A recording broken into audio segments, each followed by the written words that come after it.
అందరికీ నమస్కారం. నా పేరు కీర్తి వడ్రేవు. నేను డాలస్ నుంచి మాట్లాడుతున్నాను. ముందుగా అందరికీ ఉగాది శుభాకాంక్షలు. ఈసారి ఈ సంవత్సరం పేరు పరాభవనామ సంవత్సరం. ఈ పరాభవనామ సంవత్సరంలో తులారాశి వాళ్ళకి ఎలా ఉందో ఇప్పుడు చూద్దాం. తులారాశి వాళ్ళకి ఈసారి ఆదాయం 5, వ్యయం 14, రాజపూజ్యం 6, అవమానం 3. ఈసారి ఈ రాశి వాళ్ళకి 4 పెద్ద గ్రహాలు అయినటువంటి గురువు, శని, రాహు, కేతువు ఎలా ఉన్నారో ఇప్పుడు చూద్దాం. గురువు ఈ రాశి వాళ్ళకి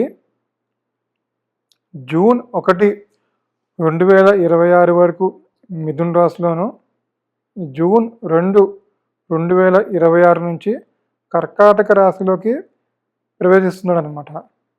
కర్కాటక రాశి తులారాశికి దశమ స్థానం. జనరల్గా దశమ స్థానం అంటే మన కర్మస్థానం. దీన్నే హౌస్ ఆఫ్ ప్రొఫెషన్ అని కూడా అంటారనమాట. సో ఎప్పుడైతే గురువు కర్కాటక రాశిలోకి ఉచ్చ స్థితిలో ఉన్న కర్కాటక రాశిలోకి ప్రవేశిస్తున్నాడో తులారాశి వాళ్ళకి ఈ సంవత్సరం కెరియర్ పరంగా అద్భుతంగా ఉంటుందన్నమాట.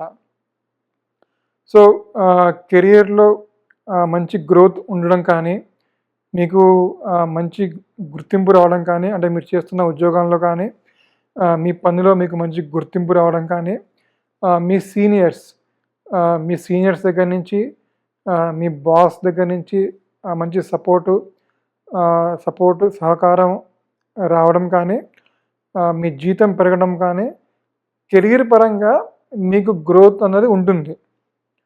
సో మీరు ఏమైనా ఎప్పటి నుంచో ప్రమోషన్స్ కానీ లేకపోతే కెరీర్ ఆపర్చునిటీ కోసం వెయిట్ చేస్తుంటే కనుక ఖచ్చితంగా ఇది రైట్ టైము. మీకు ఈ సంవత్సరం వృత్తిపరంగా అద్భుతంగా ఉందన్నమాట. సో తులారాశి వాళ్ళకి గురువు తృతీయ షష్టమాధిపతి.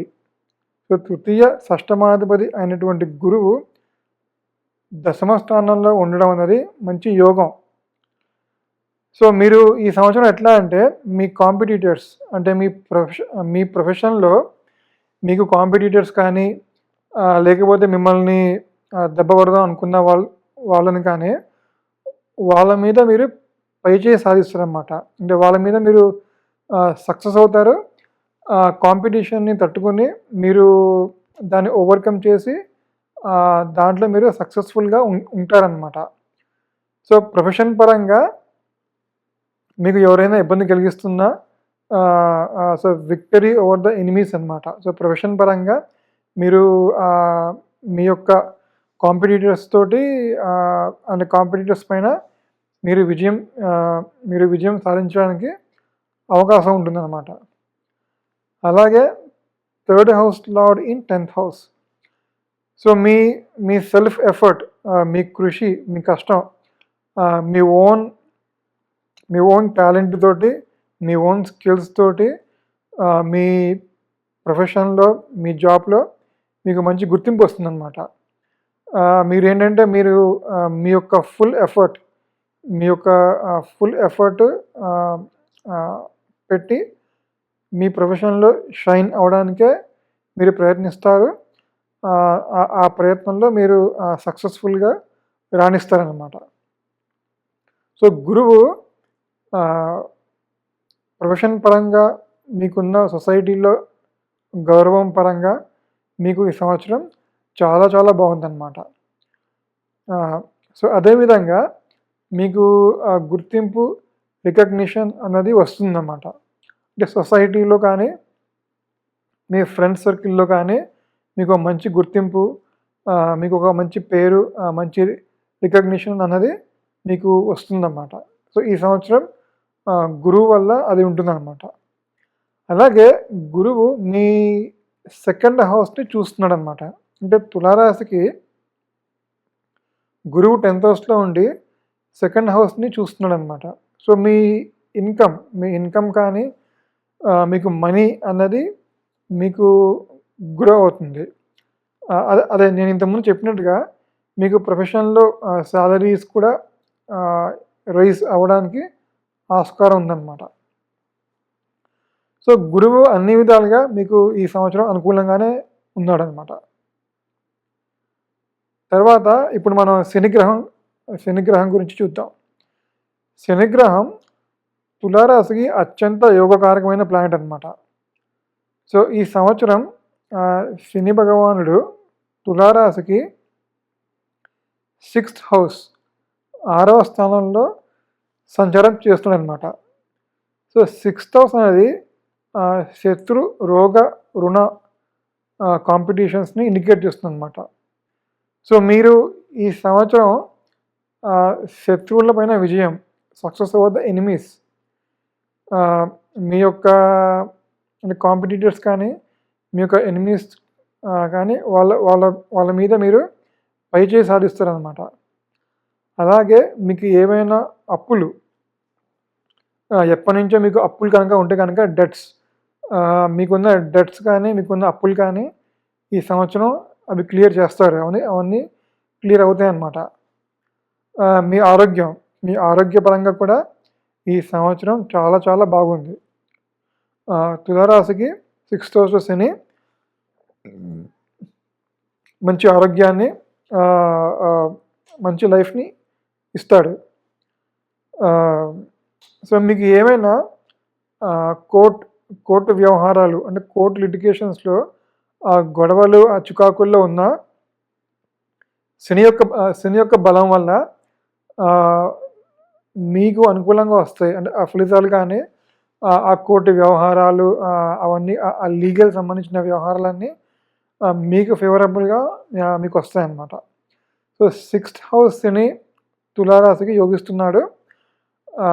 సో శత్రు రోగ రుణ విషయాల్లో మీదే పైచేయిగా ఉంటుందన్నమాట.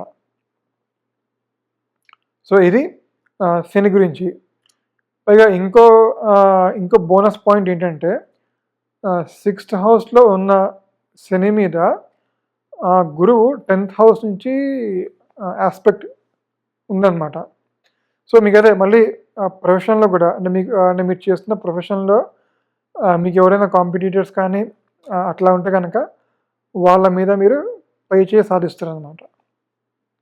సో బోత్ గురువు శని ఇద్దరు మంచి ప్లేస్లో ఉన్నారు, మంచిగా యోగిస్తున్నారు అనమాట.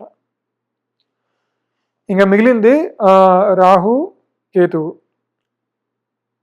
సో డిసెంబర్ 5 రాహుకేతువులు డిసెంబర్ 5, 2026 వరకు కేతు సింహంలోనూ రాహు కుంభంలోనూ, డిసెంబర్ 6, 2026 నుంచి కేతు కర్కాటకంలోనూ రాహు మకరంలోకి ప్రవేశిస్తున్నారనమాట. సో ఇది తులారాశి వాళ్ళకి 4th హౌస్లో రాహు అంటే 4వ ఇంట్లో రాహు, 10వ స్థానంలో కేతు అనమాట. సో ఈ రాహు కేతుల ట్రాన్సిట్ వల్ల వీళ్ళు ఇంటి విషయాల్లో బాగా ఫోకస్ పెట్టడానికి ఛాన్స్ ఉందన్నమాట. అంటే మెయిన్గా ఇల్లు అంటే వాహనం, ఇంటికి సంబంధించిన వాతావరణం కానీ ఆ డొమెస్టిక్ హ్యాపీనెస్ వాటి విషయాల్లో ఈసారి అంటే ఈ సంవత్సరం తులారాశి వాళ్ళకు అటువైపు ఫోకస్ ఎక్కువగా పెట్టడానికి ఆస్కారం ఉందన్నమాట.